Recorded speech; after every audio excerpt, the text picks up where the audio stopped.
In a world where looking young isn't just desired, it is demanded. The beauty industry has exploded into a staggering $600 billion global market. Every day, we're bombarded with filtered perfection on social media, celebrity transformations, and promises of eternal youth. And it's not just women anymore. Men now make up nearly 40% of aesthetic treatment customers. But here is the dark truth. This relentless pressure to look perfect is driving people to make desperate choices. With premium treatments costing thousands, many are seeking cheaper alternatives. And where there's desperation, there is exploitation. Enter the vampire facials. A procedure that sounds exotic, promises miraculous results, and has been endorsed by countless celebrities. But what if I told you that this trendy treatment in the wrong hands could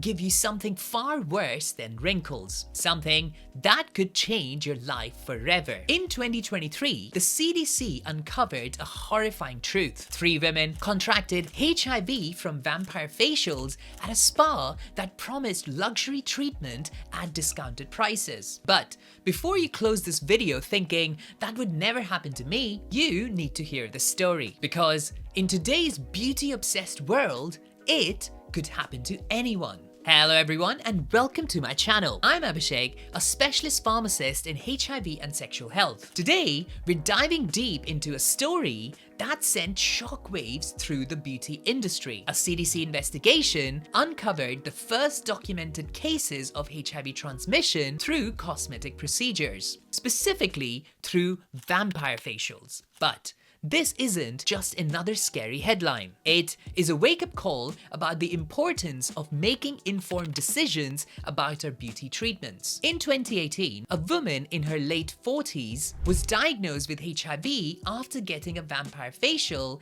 at an unlicensed spa in New Mexico. She had no other risk factors such as drug use or sexual exposure. But the procedure likely led to her infection, prompting an investigation by the New Mexico Department of Health and the CDC. So, investigators linked 5 patients, including 4 women and 1 male sexual partner, to unsafe practices at the spa, such as the reuse of needles and improper sterilization. But before we dive deeper into what went wrong, let's first understand what a vampire facial actually is. It sounds scary, but it's actually a relatively simple procedure. Blood is drawn from your arm, spun in a centrifuge to separate the platelet-rich plasma or PRP, and then injected back into your face using tiny needles. PRP contains growth factors that can stimulate cell regeneration and promote healing, leading to a more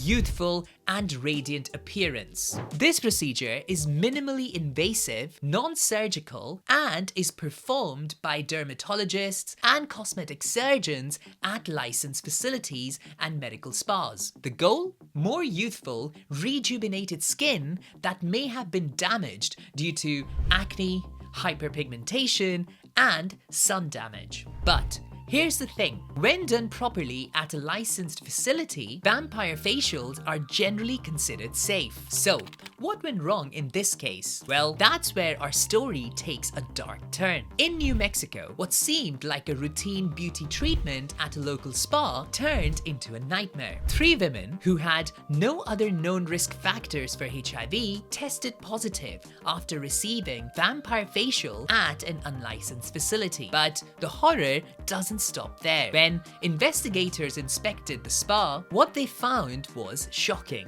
Blood samples stored alongside food in kitchen refrigerator, unwrapped syringes scattered around, reused equipment that should have been single-use only, and no proper sterilization equipment. So, how did this happen? Well, the spa was operating without an appropriate license, and the owner wasn't following basic safety protocols. But here's the really concerning part. Many clients had no idea that they were putting themselves at risk. Now, you might be thinking, should I avoid vampire facials altogether?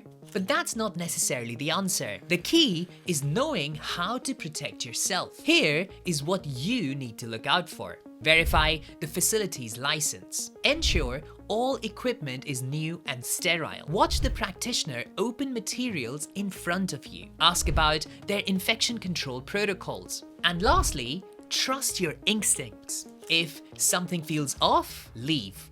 The good news is, when performed at licensed facilities following proper safety protocols, vampire facials remain a safe option. So remember, beauty treatments shouldn't come at the cost of your health. Before booking your next cosmetic procedure, do your research and ask the right questions. Because while vampire facials might sound scary, the real horror story is what can happen when you choose an unlicensed provider.